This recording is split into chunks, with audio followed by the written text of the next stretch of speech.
estudiantes. Bueno, vamos a empezar entonces el tema de hoy.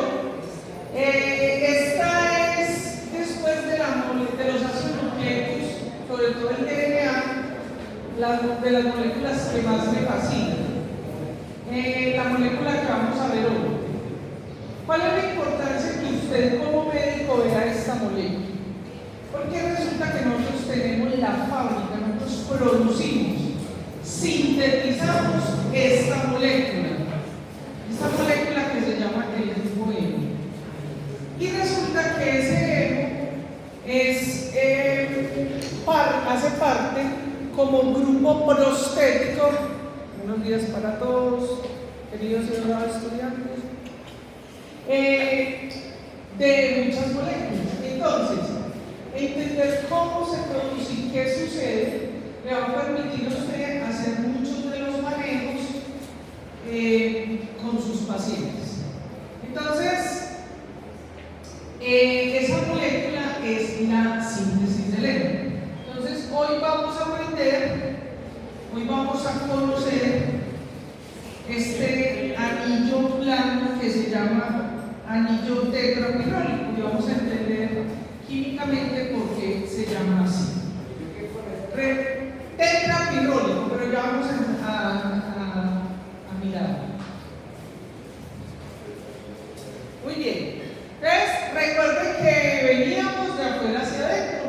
Vimos el eritrocito, vimos su citoplasma, vimos que estaba contenido de hemoglobina, vimos que las globinas eran una molécula, una proteína cuaternaria, ¿cierto? Y que tenía un grupo prostético que era el grupo hemo. Hoy vamos a ver cómo nosotros producimos ese hemo. Ese hemo no nos lo tenemos que tomar, nosotros lo producimos, lo fabricamos. Esta es una gráfica que muestra esa estructura cuaternaria de la hemoglobina y aquí es la representación de ese grupo prostético llamado hemo. Y este es el anillo tetrapirrólico. Entonces, resulta que este anillo tetrapirrólico pertenece a un grupo de moléculas que se llaman las porfirinas. Lo pregunto en el examen.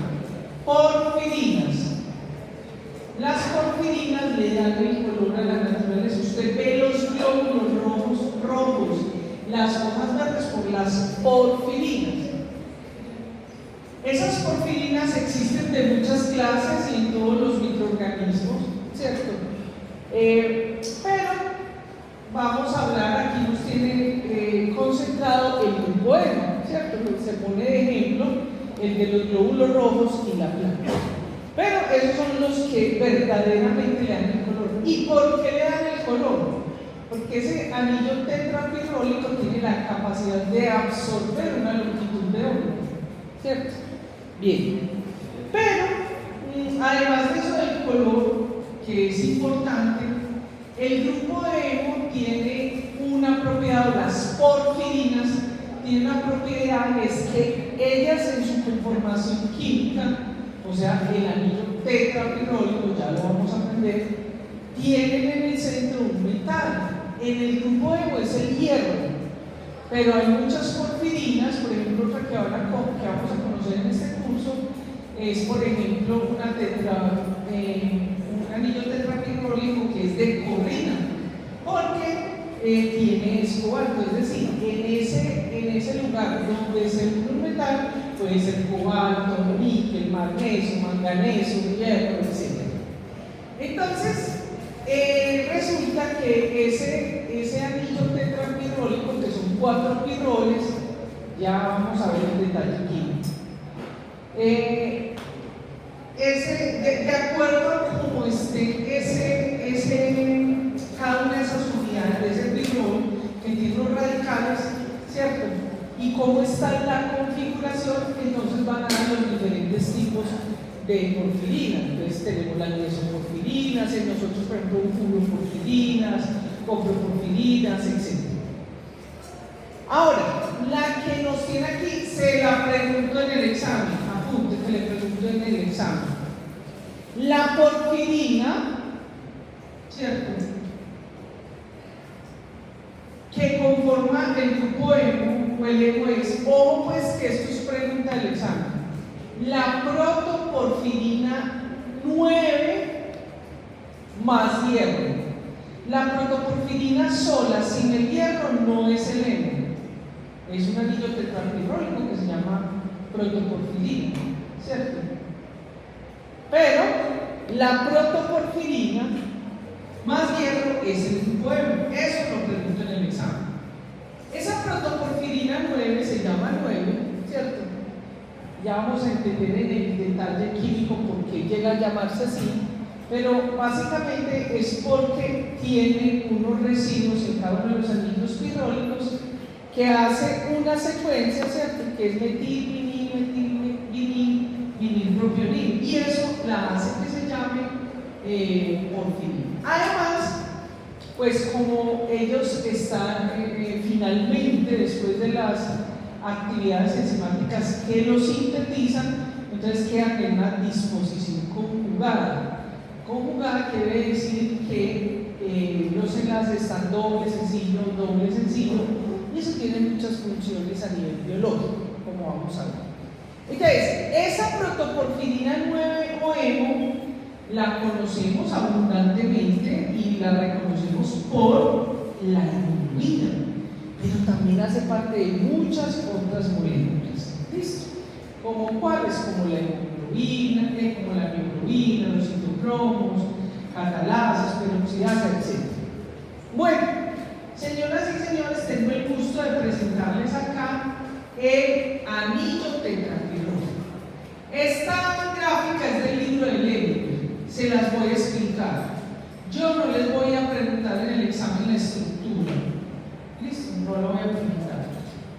Entonces, miremos cómo está conformado. Sabemos pues entonces que este es el grupo prostético de la hemoglobina, ¿cierto?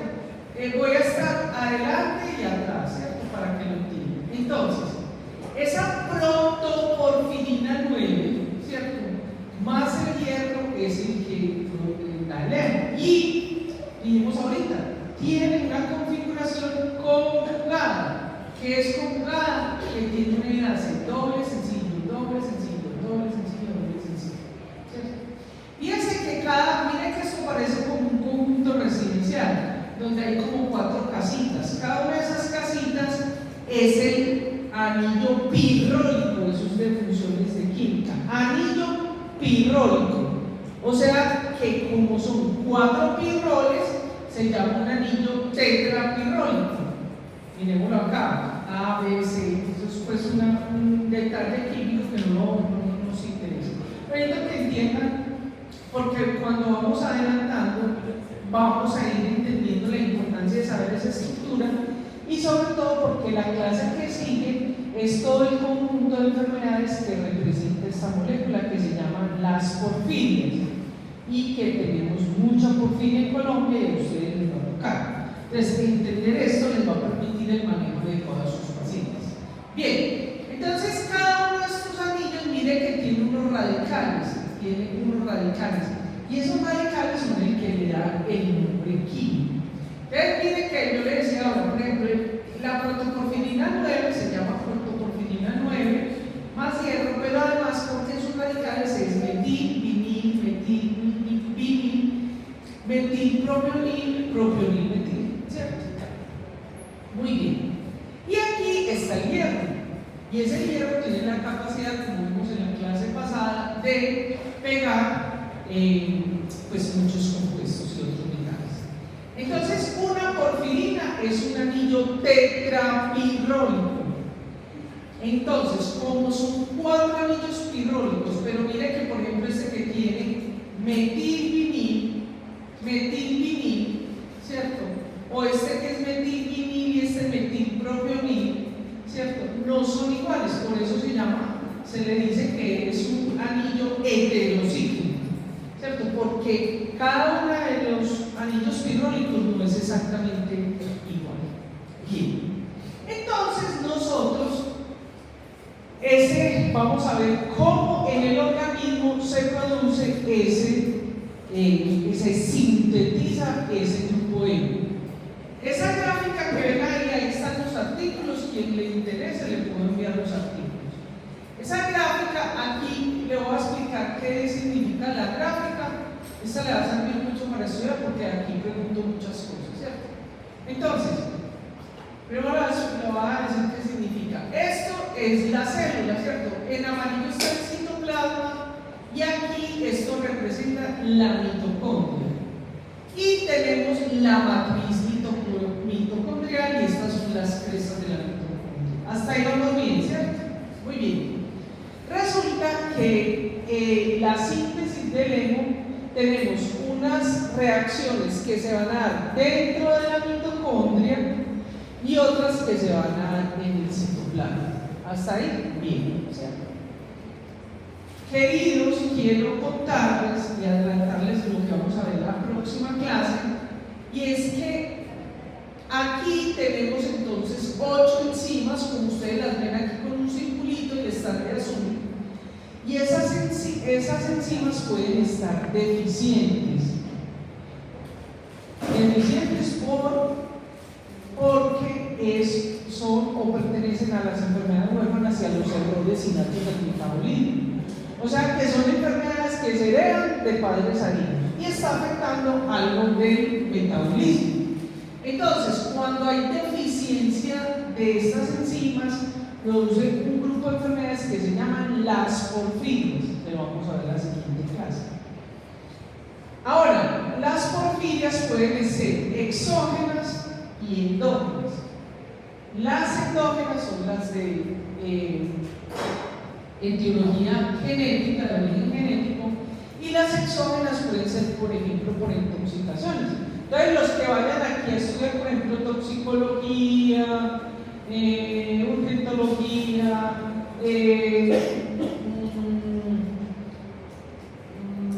cuidados intensivos, todo este tipo de cosas, ¿cierto? Van a conocer por intoxicaciones como el plomo, el mercurio, ¿cierto?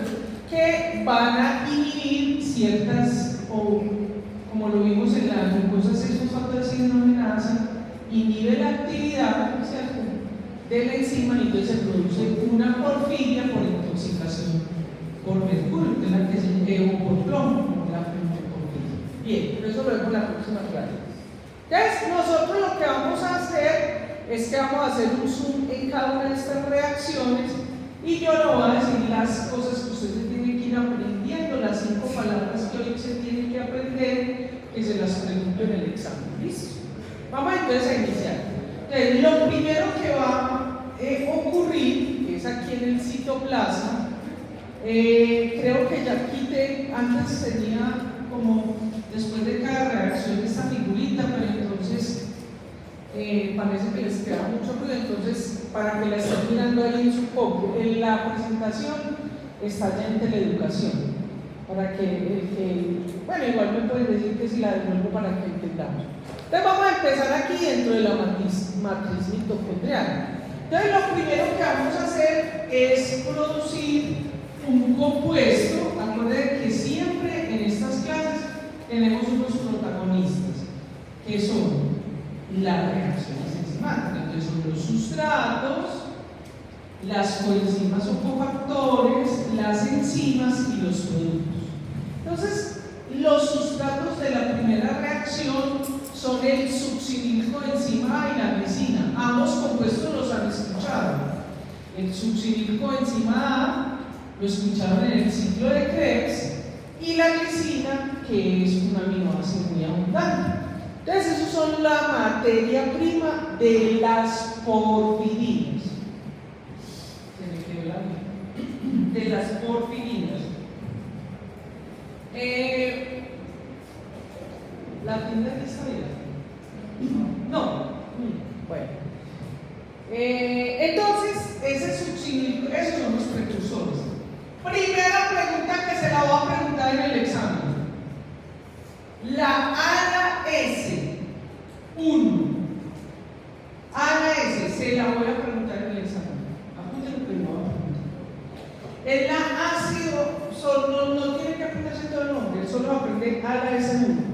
Ácido aminoleulínico sintasa. Y 1. ¿Y por qué le vamos a poner el 1? Porque existen 2. Una que se expresa a nivel hepático y la dos que se expresa a nivel de la médula ósea. ¿Y por qué eso es importante? Porque los medicamentos que el tratamiento que le va a hacer a los pacientes de porfiria modulan esa enzima, por eso es que la tiene que aprender. Y como es en las porfirias hepáticas agudas, entonces es la 1. ALA S1, se la pregunto en el examen. Ácido aminoleulínico sintasa. Mire que no es sintetasa, no necesita ATP, sintasa. Y el cofactor que utiliza es el PLP. ¿Reconocen qué es PLP? Piridoxalfosfato. ¿Saben qué vitamina tendría usted que mandar para que haya abundante PLP? Piridoxalfosfato. Vitamina B6, piridoxina, apúntelo, piridoxina. Y apréndaselo porque vamos a ver las vitaminas, y eso lo pregunto yo. Piridoxina. ¿Qué es? Recuerden que las vitaminas son los precursores para producir las coenzimas y cofactores. Este cofactor se llama PLP, que es piridoxalfosfato, que viene de la piridoxina, ¿cierto? Eso es lo que usted como médico le va a mandar al paciente, que tome vitamina B6 o piridoxina. Averiguate cuánto está el tarrito de eso no vale nada. Mira a ver cuánto está en las farmacias. Bueno, entonces, el producto de eso va a ser ¿cuánto? ¿Estás tirándote? El producto de eso va a ser la segunda palabra que le va a preguntar su querida y adorada profesora en el examen. ALA, ácido aminoleulínico. ¿Y por qué lo va a preguntar? Médico, porque usted cuando vea a un paciente con sus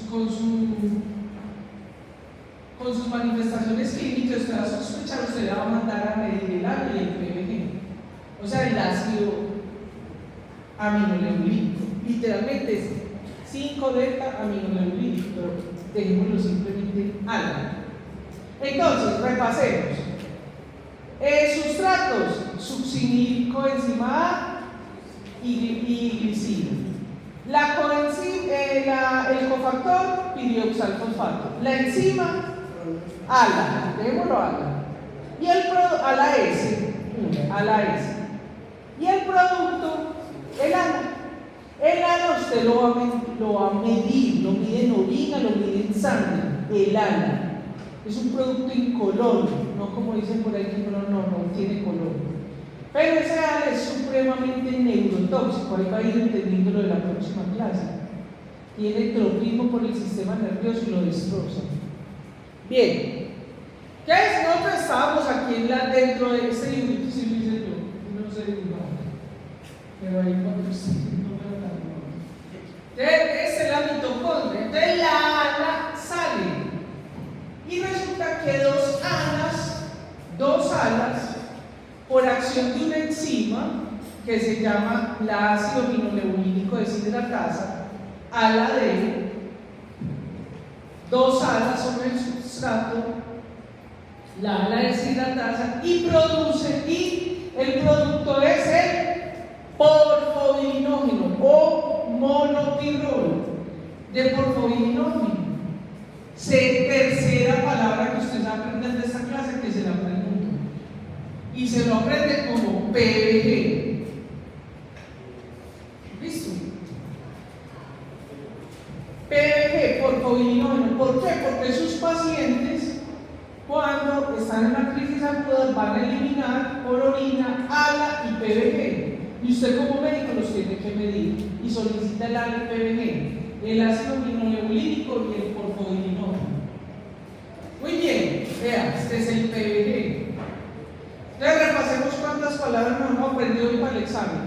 ALA S1, ALA, PBG, y ya. Usted donde vea eso lo tacha y ya ganó. Bueno, no importa qué dice ahí, pero usted lo tacha y le sale bueno. Pregúntele a sus compañeros del otro semestre. Sí. Sí, muy bien. Esa no la va a preguntar. Muy importante está pero si quiera que me dijiste. La ala deshidratasa es muy importante para la glucoporfiria, que es la intoxicación sobre todo por plomo. Usted va a tener eso en urgencia, sí, claro, en su consulta, claro. Por ejemplo, los que trabajan en las gasolinerías, o en las estaciones de gasolina, o en las minas, ¿cierto? Que están en contacto con plomo, con arsénico, con mercurio. Entonces ese metal se pega hasta encima y no la deja actuar. Entonces adivine que se le va a acumular a él y usted lo va a ver porque se le aumenta. El ala, muy bien, exacto, el ala. Bien, ¿y van a tener aumentado el PVG? No, y eso es una diferencia. Ahora, también hay ala deshidratasa genético, pero yo nunca he visto ningún paciente. Hay una paciente que tengo que tiene coproporfiria que cuando la encontró el médico, una niña caleña, no, eso hizo un escándalo y todo color porque tenía una ala deshidratasa. Y era porque le midieron el ala, pero como no le medían no le midieron adecuadamente la orina, el PVG le dio un falso negativo. Entonces la diagnosticaron como una deficiencia de la deshidratasa. Bien, vamos para la cuarta palabra que ustedes tienen que aprender para el examen. La cuarta. Y es vea que es muy fácil porque es igual a la tercera, pero tiene la D. Y es la porfobilinógeno de aminasa. Quiero explicarle aquí una cosa, esta se la pregunto, ¿por qué? Porque resulta que es la única enzima en Colombia que usted puede mandar a medir si el paciente tiene deficiencia de la porfobilinógeno de aminasa. Y esa deficiencia, esa enzima produce la porfirina intermitente aguda y usted lo puede medir. Y las otras no, aquí en Colombia no lo hago. Pero resulta que, miren, el porfobilinógeno, vamos a ver la reacción enzimática. El porfobilinógeno es el sustrato. La enzima es la porfobilinógeno desaminasa. Ojo, antes la enzima, todavía en la literatura y en algunos países muy pequeños, pero todavía los hay, la enzima antes se llamaba hidroximetilvilanosintasa, HMBS. De hecho, el gen para la porfirina intermitente aguda que se estudia es el HMBS, porque antes se llamaba la enzima hidroximetilvilanosintasa. Recuerden que las enzimas generalmente tienen el nombre o de los sustratos o del producto. Y el producto de esta reacción es el hidroximetilvilano. Entonces, esta es la quinta palabra que ustedes tienen que ver. ¿Cómo es? ¿Cuántos vamos? La cuarta. Yo ya no sé cuántas vamos. Es PVGD. A ver cuáles son. A la S1, A la PVG y PVGD, que es porfobilinógeno de aminasa. Sí. Muy bien. A continuación le voy a dar una explicación de lo que pasa aquí. No se tiene que aprender nada de eso ni le voy a preguntar la estructura, pero es importante que usted lo entienda. Esta figura es del libro de Debe, pero le voy a explicar qué pasa. Entonces, a la enzima lo que sucede es que la enzima primero hace un aducto de pirometano, es decir, que pega dos anillos pirólicos y luego le va pegando otro y otro y otro hasta que forma seis. Este aducto acá, que es un compuesto lineal. Y entonces viene la porfobilinógeno desaminasa, ¿cierto? Que es esta enzima.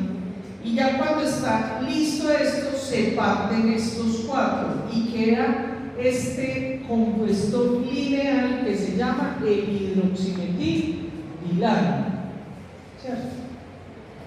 Entonces, ojo acá, el hidroximetilvilano puede tener dos destinos. Ojo que esto más adelante, o sea, estas de acá, se las voy a volver a explicar. Es el mismo concepto. El hidroximetilvilano tiene dos destinos. ¿Y por qué es importante que usted conozca para que usted entienda lo que usted va a recibir como resultados de laboratorio en sus pacientes? tener dos vías. Uno, que no nos va a interesar, eso lo dejamos ahí, ya lo sabemos. Y es cuando el anillo espontáneamente se cierra. No necesita ninguna enzima, vean acá. No necesita ninguna enzima. Y a partir de ahí se producen porfirinógenos, uroporfirinógeno 1, y usted lo va a medir en sus pacientes, usted manda a medir fracciones o isómeros de porfirinas, entonces le reportan uro 1, copro 1, uro 3, copro 3. Resulta que estas, y se llaman así porque se encuentran uro en la orina, copro en la materia fecal. Resulta que que se cerró espontáneamente va al intestino y las bacterias, la microbiota del intestino lo convierte en otros isómeros del porfirino. O sea que convierte en uroporfirinógeno 1, coproporfirinógeno 1 y otros derivados que nosotros no tenemos enzimas para metabolizar esos isómeros tipo 1. Las que nosotros reconocemos son las que van a ser de configuración conjugada, las tipo 3, que esa sí es por actividad enzimática. Entonces, esta vía de acá ya la dejamos, voy a pasar adelante y luego vuelvo acá. Entonces, miren, tenemos el porfirinógeno, se hace el hidroximetilbilano, sale ese compuesto lineal y se cierra espontáneamente y va a formar los isómeros tipo 1. Usted los necesita, sí, los tiene que saber porque es que usted se los va a medir a los pacientes. Eso lo vemos en la clase siguiente. Pero nosotros no vamos a seguir hablando de eso porque eso lo hacen las bacterias, la microbiota hace la modificación del estructura. Nosotros vamos a seguir esta línea de acá, que son los tipo 3. Bueno, entonces, ya habíamos visto que ese hidroximetilbilano que es lineal, viene entonces una enzima que es la uroporfirinógeno 3 cosintasa. Uroporfirinógeno 3 cosintasa.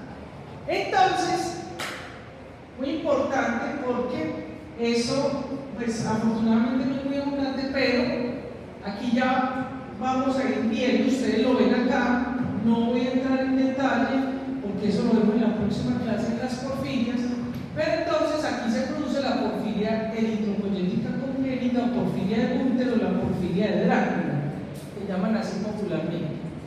Entonces, el producto de esto, entonces es el uroporfirinógeno 3, o sea, como lo vemos acá, es esta cuarta reacción. ¿Qué es lo que está haciendo el organismo? El organismo lo que está haciendo es modificando, dándole toda la forma. Aquí ya tenemos el primer anillo tetrapirrólico, pero está haciendo las modificaciones de los residuos de cada uno de esos anillos pirrólicos para formar la protoporfirina 9. Vamos entonces para la quinta reacción, ¿cierto? Entonces, el sustrato es el uroporfirinógeno 3, ¿sí? Y tenemos entonces la quinta reacción, que es la uroporfirinógeno decarboxilasa o descarboxilasa, dependiendo del libro. Ojo que esto lo enseñó hoy y lo preguntan en los exámenes internacionales, en los exámenes para especialización. La porfiria más frecuente de todas las porfirias es la porfiria cutánea tártara. De todas las porfirias, la porfiria más abundante es la porfiria cutánea tártara. Y ese punto generalmente lo sacan mal. Sí, ¿por qué lo sacan mal? Porque la porfiria hepática aguda, pues, no de todas las porfirias, sino porque vamos a ver que hay dos grupos.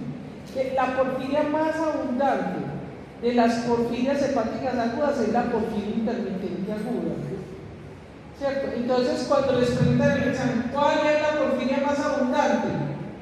Todo el mundo ahí me dice PIA, porfiria intermitente aguda, y sacan el punto malo. Porque de todas las porfirias es la porfiria cutánea. También yo hago a veces esa pregunta en el examen. Bien, entonces esa porfiria cutánea también es producida por la deficiencia de esta uroporfirinógeno descarboxilasa. Miren que ya vamos formando los anillitos, ¿cierto? Los residuos de cada uno de los anillitos, pero todavía nos falta.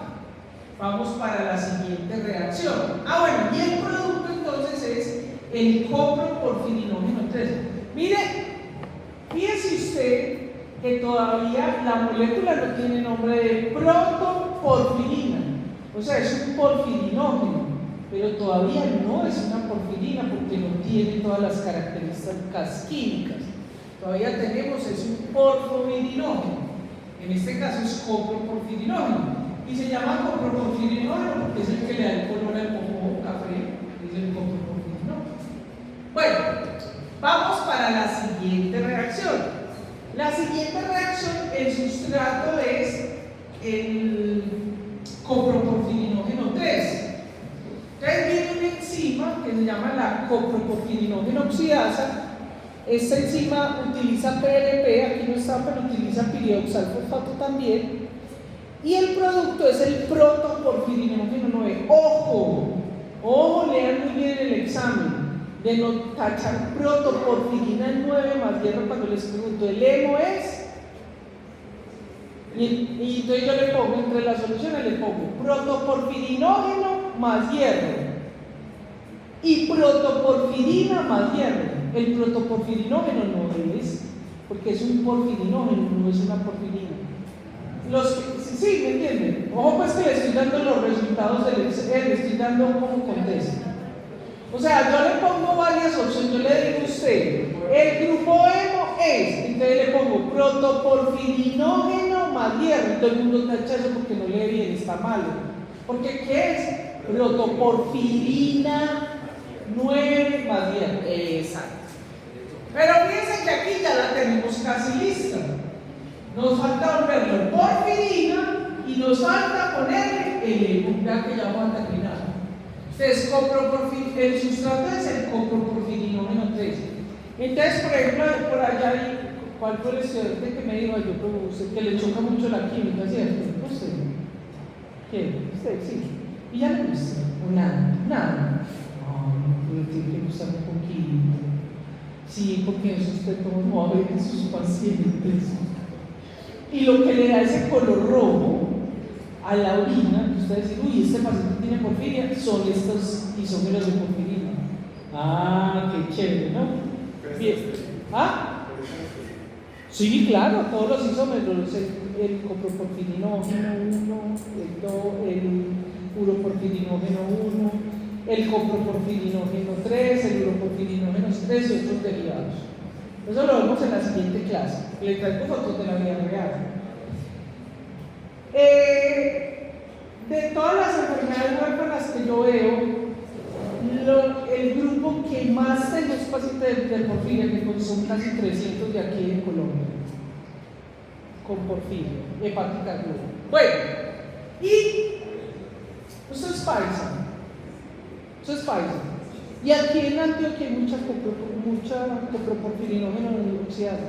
Solo en Marinilla hay 8 pacientes con coproporfirinógeno oxidasa deficiente, o sea, tienen coproporfiria. O sea que por ejemplo, en estos momentos en el Hospital San Vicente de Paúl de Río Negro hay un paciente hospitalizado, está en cuidados intensivos con coproporfiria. Por eso le tiene que gustar. Bueno, muy bien. ¿Cómo? Muy bien. Entonces, sustrato coproporfirinógeno 3, la enzima coproporfirinógeno oxidasa, el producto protoporfirinógeno. Muy bien, vamos para la siguiente. Entonces, el coproporfirinógeno, ojo, aquí voy a decir una cosa que también la digo en la próxima clase.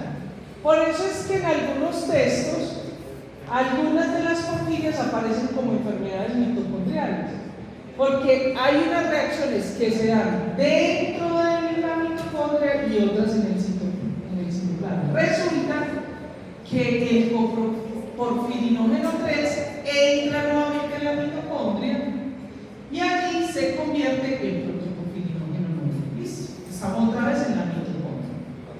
Vamos para la siguiente reacción, ya vamos a terminar, la número 7. Entonces ese protoporfirinógeno 9 tiene una enzima que se llama la protoporfirinógeno oxidasa. Tenemos dos pacientes aquí, son súper famosos en nuestro medio, aunque aquí a veces no les aceptan eso en nuestro país. Pero yo misma la diagnostiqué, yo misma, junto con el profesor Burgos, y yo misma hice las pruebas, se las voy a mostrar en la siguiente. Con porfiria variegata. Entonces, la deficiencia es de la protoporfirinógeno oxidasa. ¿Cuál es el producto? Miren, protoporfirina 9, ya está lista, ya es una porfirina. Miren que convirtió de protoporfirinógeno a protoporfirina, ¿cierto?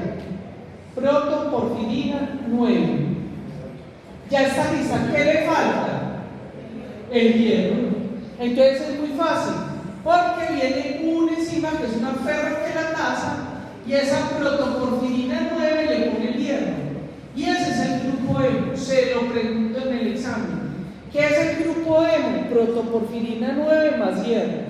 La protoporfirina sola no es hemo. Es una porfirina, pero no es hemo.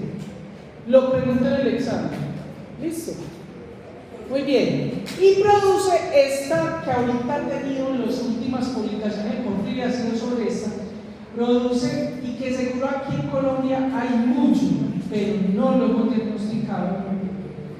Y es la protoporfirina 9 que pertenece a las porfirias cutáneas. Lo vemos en la próxima clase. Sí. Muy bien, esa pregunta me encanta. Todas las enfermedades, todas las porfirias son producidas por deficiencia de la enzima. Hay incluso, yo tengo dos pacientes que tienen duoporfiria, o sea que tienen dos enzimas de la vía. ¿Ah? O sea, duoporfiria porque tiene dos, tiene la coproporfirinógeno oxidasa y tiene la de la 1C, que es la de la porfiria eritropoyetina. Muy bien, ¿dudas hasta ahí? ¿Qué hora es? Muy bien, hoy vamos a salir súper temprano, muy inteligentes. No, pero está bien, ¿sí o no? No, yo dije, yo me arrodillé hoy y dije, ¿por qué tú pasas? Pues la pregunta pasa, pues no va a hablar carrera, no va a decir chistes ni afiliación, pues sí o no. ¿Usted me pone así? No, ya me sé que. Bueno, punto y aparte. Resulta entonces que nosotros sintetizamos, fabricamos el grupo hemo. ¿Dónde lo fabricamos? Sobre todo en la médula ósea. En la médula ósea. Y en el hígado. ¿Cierto? Sobre todo ahí producimos ese grupo hemo.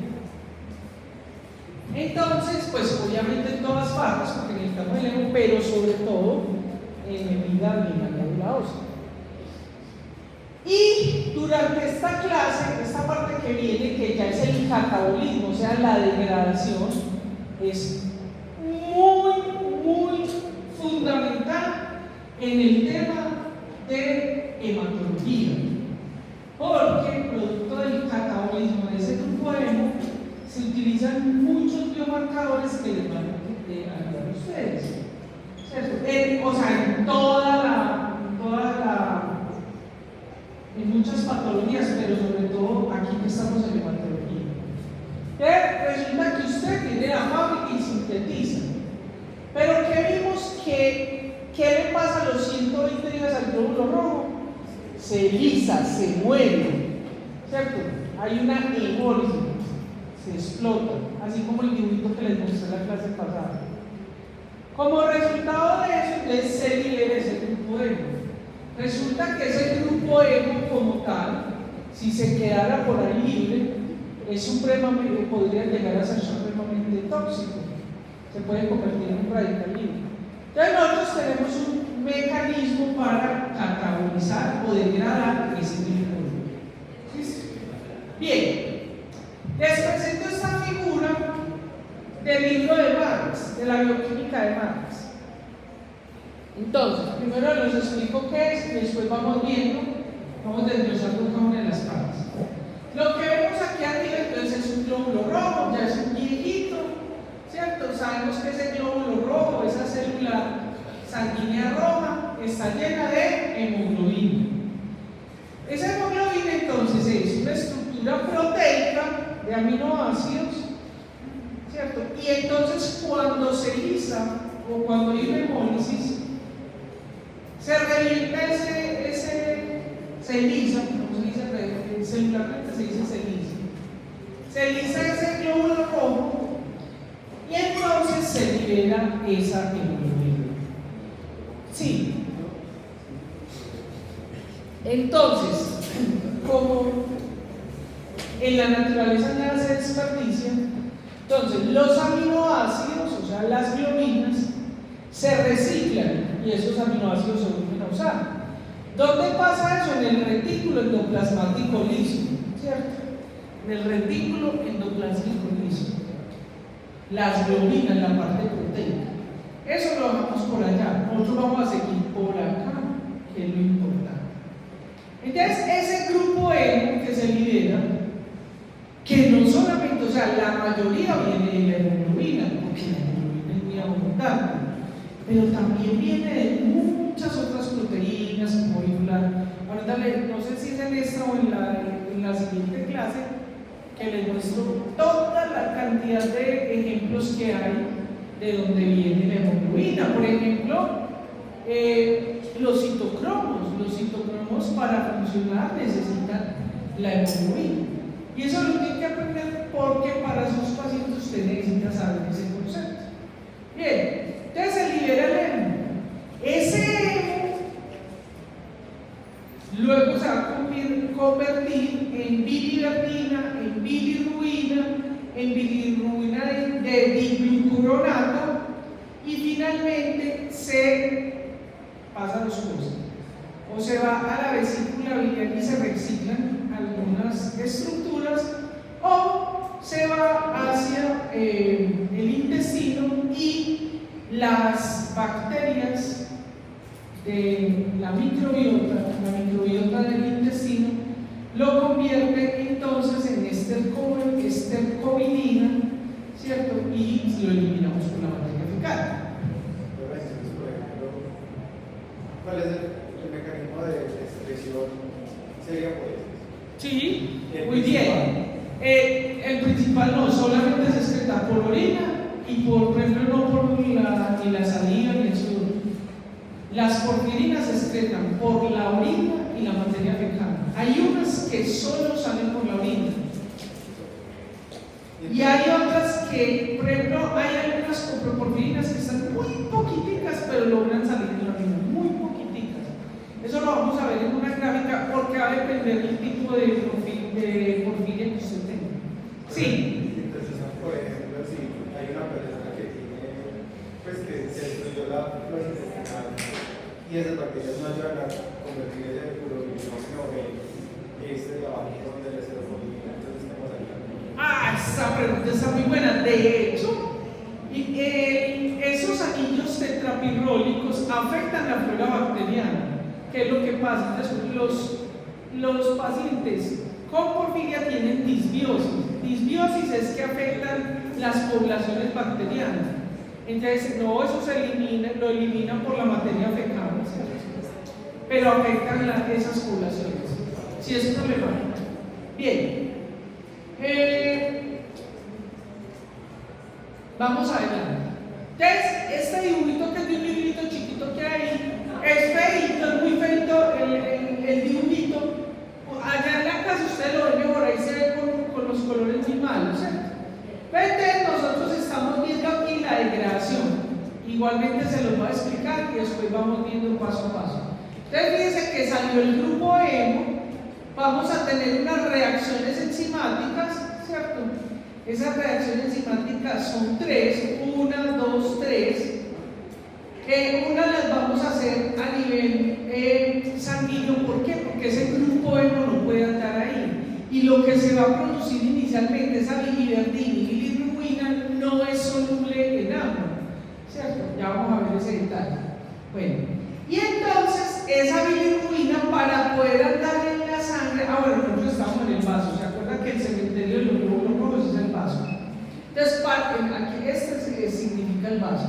Entonces, para poder andar en la sangre esa bilirrubina, como no es soluble en agua, necesita ir pegado de una proteína. ¿Y cuál es la proteína más abundante que tenemos en sangre? La albúmina. Entonces se pega la albúmina hasta que va al hígado. Y allá esa bilirrubina se convierte en bilirrubina del glucoronato, dependiendo como el libro, también se puede decir, en este libro por ejemplo está traducido así, diclorúrido de bilirrubina, y es lo mismo, ya lo vamos a ver. ¿Listo?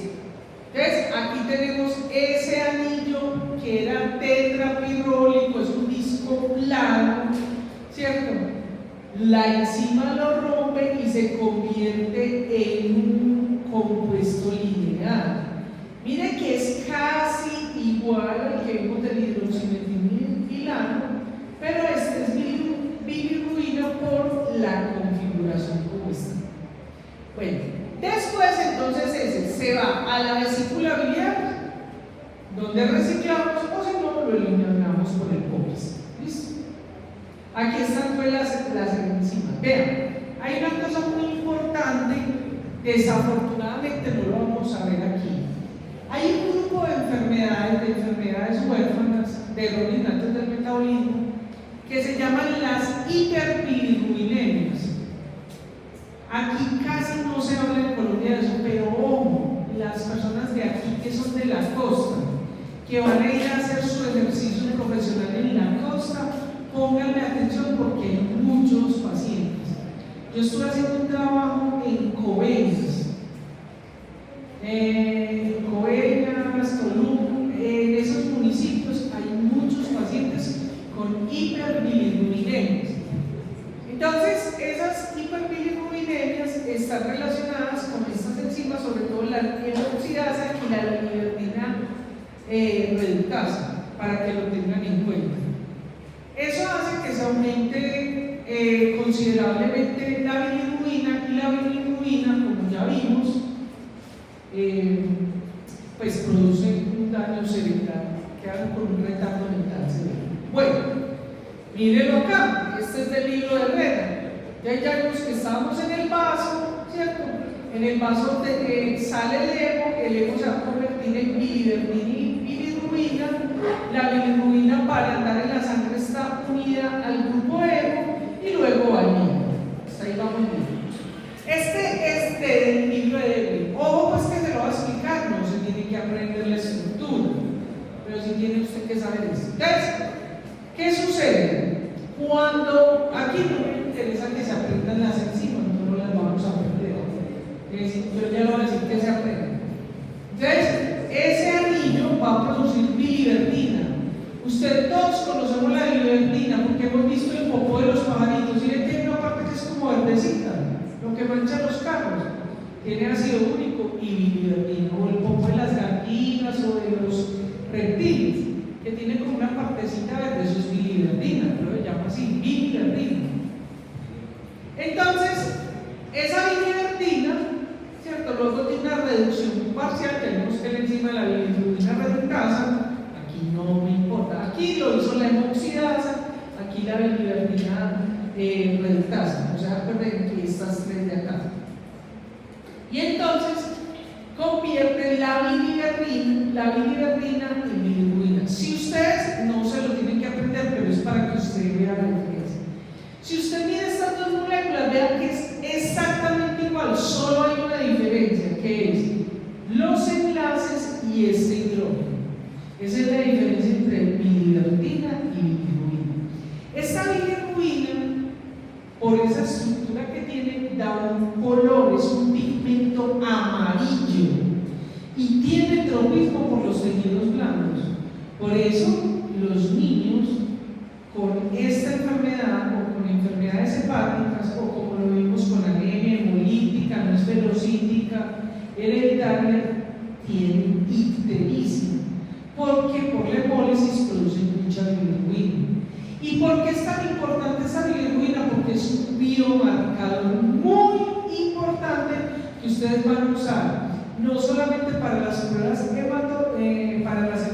hematológicas, sino para enfermedades hepáticas, para enfermedades oncológicas, es decir, una serie de enfermedades nos van a mostrar cómo está esa función hepática y cómo está esa función hematológica con relación a la patología que estamos buscando.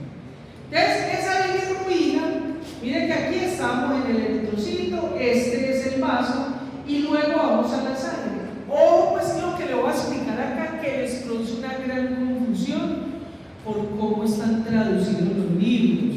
¿Listo? Ojo con eso para que no se confundan.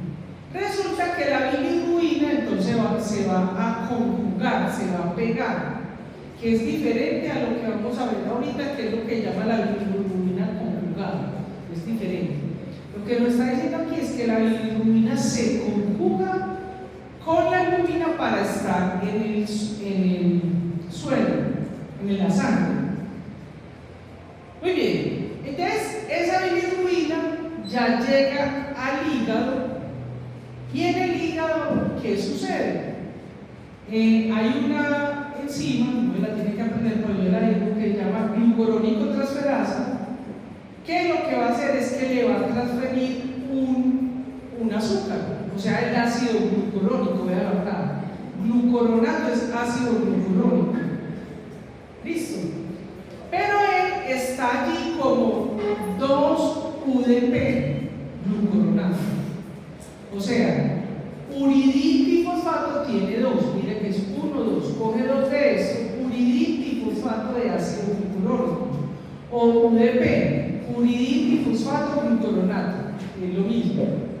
Entonces, la enzima le va a transferir, lo que nos está diciendo químicamente es que la enzima glucuronato transferasa, no me la tiene que aprender, le va a pasar a la bilirrubina el glucuronato. Mírenlo ahí. Este es el glucuronato. Entonces, ¿cómo se va a llamar el compuesto? Bilirrubina, como tiene glucuronato, pero no 1, sino 2, se llama diglucuronato o diglucurónico, dependiendo del libro que lo estudie. Bilirrubina, diglucuronato, y este es el que ya las bacterias, ¿cierto?, van a eliminar por materia fecal o se va a reciclar esta estructura química. ¿Entendieron hasta ahí? ¿Sí o no? Muy bien. Resulta, bueno, esa es la parte de lo que nos está pasando a todos allá en la célula, ¿cierto? Pero resulta que como usted está en hematología y usted va a ser médico, usted va a pedir a sus pacientes este biomarcador que se llama la bilirrubina total y directa. Entonces, primero le voy a explicar qué sucede y después le digo cómo se aplica. Resulta que en el laboratorio, unos químicos de laboratorio desarrollaron una técnica para poder medir esa bilirrubina, porque acuérdense que usted la bilirrubina en la sangre, usted no la coge sola, ya vimos cómo está, ¿cierto? Está pegada al albúmina. Entonces, esa bilirrubina, que es la bilirrubina total, ¿cuál es la total? La que está pegada y la que no está pegada, ¿cierto? Pero usted cuando coge la sangre total, usted tiene que diferenciarlas. Entonces, ¿cómo se diferencia? Con una reacción del laboratorio. Esa reacción, hay una que es directa y otra indirecta. Eso es un tecnicismo del laboratorio que aquí no nos interesa. Entonces, eso lo que nos va a hablar es de esa bilirrubina conjugada y no conjugada, es lo que vamos a ver ya. Entonces, resulta que esa bilirrubina ya dijimos que es un pigmento amarillo que se pega, tiene tropismo por los tejidos blancos, pero las glucosas se vuelven histéricas, amarillas. Se pega aquí a la izquierda de los ojos, en la piel también, en la ictericia. Entonces, esa bilirrubina, la bilirrubina simple, la que no está pegada a nada, se llama bilirrubina conjugada. Recuerden que esa bilirrubina no es soluble. Pero esto que usted saca es orina de un paciente. Cuando usted ve en el paciente esa orina que no roja, sino como terracota, como un ladrillo oscuro, como la camisa que usted tiene. Esa, así va a ver, para que le muestren de pared, para que vean todos, para que les quede en la cabeza. Para que le vean el color de la camisa, así van a ver la orina, vean. ¿Cierto? ¿Eso es terracota o es vino tinto? No sé. ¿Ah? No, entonces no es así, eso es de las porfirias. A ver, yo veo por aquí un terracota, pero es así, ese es terracota. Bueno, entonces, cuando usted ve en un paciente, ¿cierto?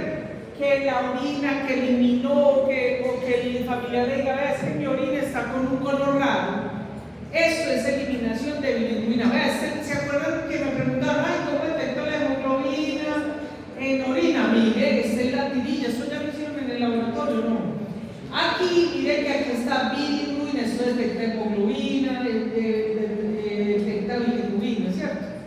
Muy bien. Entonces, esa bilirrubina conjugada, ¿cierto? Es entonces la bilirrubina no conjugada, es la que está libre, ¿cierto? Acuérdense que esa se va a pegar donde, a los tejidos blancos, a la piel. Por eso es tan dañina en el cerebro, produce un daño cerebral importante. Pero los que tienen hiperbilirrubinemia, pues es una enfermedad muy devastadora. Entonces, esa bilirrubina, usted cuando le dan, usted médico pide bilirrubina total, directa e indirecta. Hoy en día ya le dan directamente los resultados. Claro que en el territorio, en los municipios todavía en algunos laboratorios dan bilirrubina total y dan una de las dos, directa o indirecta. Y usted tiene que hacer la resta. Incluso hay unos laboratorios que le dan las dos, directa e indirecta, y usted las tiene que sumar. Pero en las grandes ciudades ya le dan los tres valores, ¿correcto? No se tiene que aprender el valor, ¿cierto? Pero usted sí va a aprender a asociar eso. Ahora, vamos a hablar de la bilirrubina conjugada, porque la que acabamos de ver es la no conjugada, ¿cierto? Ahora vamos a ver la directa.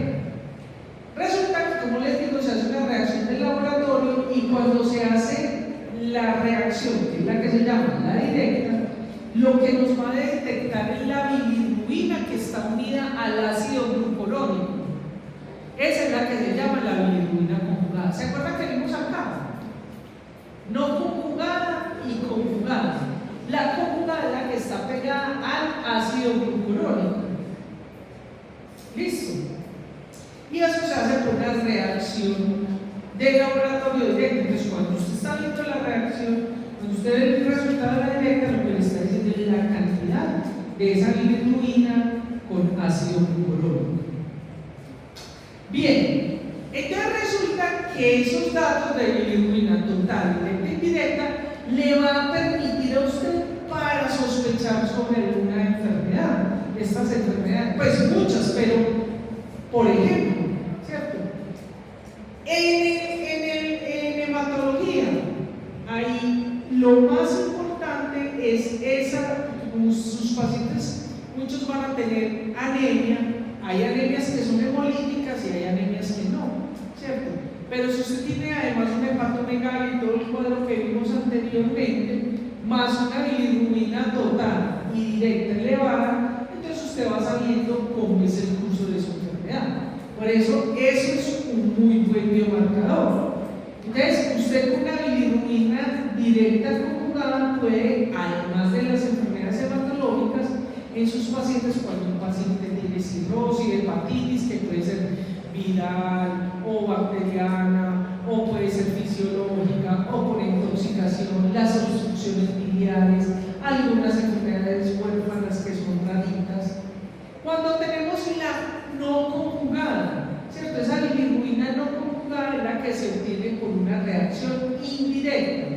Entonces, usted va a poder verlo aumentado igualmente en algunas enfermedades hepáticas, pero también Por ejemplo, lo que nosotros vimos, esa anemia política, que puede ser hereditaria o no hereditaria, pero hay una anemia con hemólisis, que la anemia indirecta se va a aumentar. Y tenemos otro serie de enfermedades, pero también está, por ejemplo, cuando nosotros chequeamos cómo están nuestros pacientes después de haberlos transferido, o después de un accidente, o después de una hemorragia, o de una intervención quirúrgica donde el paciente perdió sangre. Entonces, cuando usted, además de el cuadro hemático y de las pruebas hemáticas, usted en hematología va a medir el perfil hepático. Y dentro de ese perfil hepático, entonces está la bilirrubina. ¿Cuál es? Bilirrubina total, directa o indirecta, ¿cierto? Recordemos entonces, como vimos en la clase pasada, además de la parte hematológica que vimos en la clase pasada, está lo que se llama la ictericia neonatal, ¿cierto? O el Kernicterus. Entonces, estos niños que nacen muy amarillitos, si no se manejan, puede entonces finalmente destruir el cerebro, ¿cierto? Ese Kernicterus, y estos niños quedan con un retardo mental, de que los que pueden quedar sordos, ciegos, con retardo mental. Por eso es que cuando sus niños, los que vayan a ser aquí ginecólogos o neonatólogos, cuando nacen amarillos se les hace fototerapia con rayos ultravioleta. Lo que está haciendo es que los rayos ultravioleta hacen un cambio en esa bilirrubina, ¿cierto? Y entonces cambian esos isómeros, pues forma otros isómeros que se eliminan por materia fecal. Bien. La bilirrubina también puede estar asociada a enfermedades hepáticas, ¿cierto? Como por ejemplo una colestasis intrahepática, una neoplasia hepática, un hígado. Recuerden que un hígado graso se puede convertir en un hígado fibroso, luego cirrótico, y eso, pues una cirrosis puede llegar a ser letal. Normalmente el hígado tiene este aspecto, esta es toda la irrigación venosa, pero cuando tenemos problemas como esto, por fibrosis o cirrosis, o cuando tenemos, por ejemplo, en la colestasis, problemas con la vesícula biliar, tumores en la vesícula biliar o en los conductos biliares, entonces pues obviamente eso va a tener toda una patología y usted las va a poder determinar a través de ese perfil hepático con como biomarcador las bilirrubinas. Entonces, ¿qué incluye el perfil hepático? Ya lo saben, ya lo han dicho en otras clases, si no repitamos. Entonces, un perfil hepático incluye bilirrubina total, directa o indirecta, fosfatasa alcalina, las transaminas, lo vieron haber visto el semestre pasado. Ojo, en Colombia generalmente hacen estas dos, la GPT y la GUT, pero la GGT, que es la glutamato-transferasa, es muy importante porque es una enzima que nos va a hablar de la cronicidad de una enfermedad. Entonces, un paciente que tenga una enfermedad crónica o que haya tenido un problema hepático, usted puede ver cómo está esa enzima y puede ver cómo está la evolución del hígado. El perfil hepático, voy a volver a repetir: bilirrubina total, directa o indirecta, fosfatasas alcalinas, transaminasas, las tres, GOT, GPT y GGT. Pero también, si no se hacen otros perfiles, se incluyen las proteínas, la albúmina, ¿cierto? Y el ácido úrico. ¿Listo? Chicos, hemos terminado. ¿Qué hora es? Como me ganó 5, 9. ¿Las qué? 12 y 9. Madre mía, si quieres seguimos dando clases.